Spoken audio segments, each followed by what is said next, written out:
Alors aujourd'hui nous allons continuer en numération. Nous allons partir des fractions pour introduire les nombres décimaux. Donc je vous ai reproduit une règle graduée sur le tableau. Et si vous utilisez votre règle graduée pour mesurer un segment et que ce segment arrive ici, vous allez me dire il mesure 0,3 cm. Si le segment s'arrête ici, vous allez me dire qu'il mesure 1,4 cm. Jusqu'ici, ça sera 2,5 cm. Ici, 3,2 cm. Et ici, 4,1 cm. Donc, si je reprends ce qu'on a vu sur les fractions, mon unité est partagée en 10.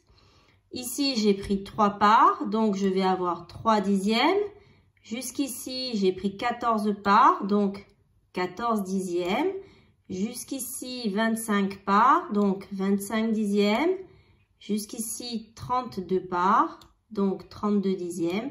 Et jusqu'ici, 41 dixièmes.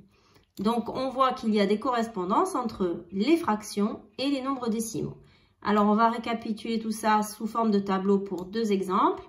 Ici, pour cette fraction, on sait qu'on prend 3 parts et que l'unité est partagée en 10.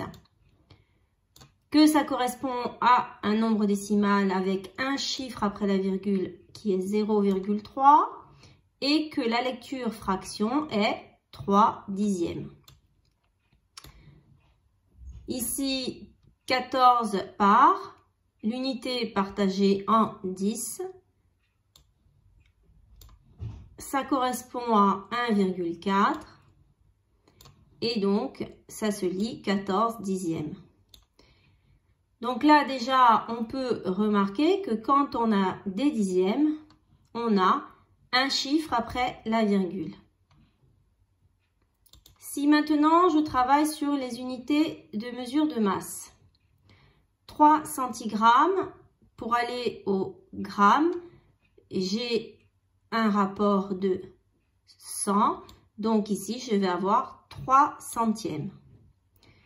Si je place 3 centigrammes dans mon tableau, pour arriver jusqu'au gramme, je dois compléter avec des zéros et mettre une virgule. Donc, j'ai 0,03.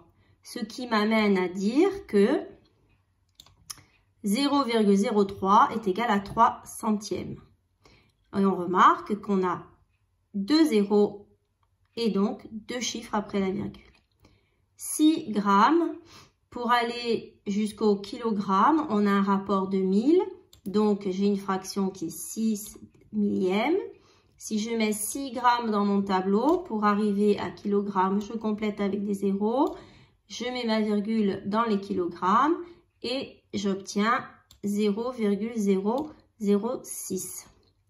Donc, j'en arrive à dire que 0,006 égale 6 millièmes. J'ai 3 zéros ici, j'ai 3 chiffres après la virgule. Donc, si je reprends avec un tableau et d'autres exemples, ici, ma fraction, elle me dit que j'ai 8 parts et que mon unité est partagée en 100.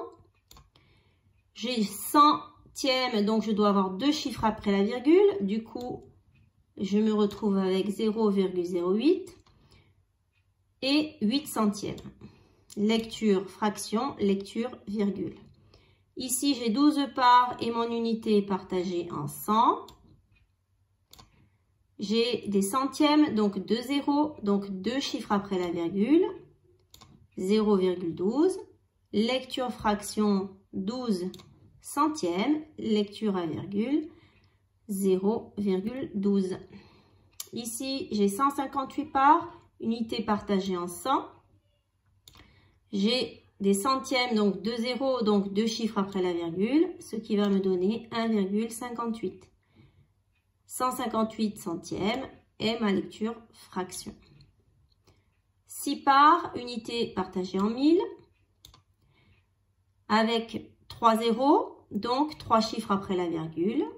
Du coup, je me retrouve avec 0,006 et ma lecture fraction 6 millièmes. 32 parts, l'unité partagée en 1000. 1000, ça a 3 zéros, donc je vais me retrouver avec 3 chiffres après la virgule, ce qui va me donner 0,032 qui est la lecture à virgule et 32 millièmes qui est la lecture fraction. 227 par unité partagée en 1000. 1000, donc 3 zéros, donc 3 chiffres après la virgule. Je me retrouve avec 0,227 et ma lecture fraction 227 millièmes. Voilà.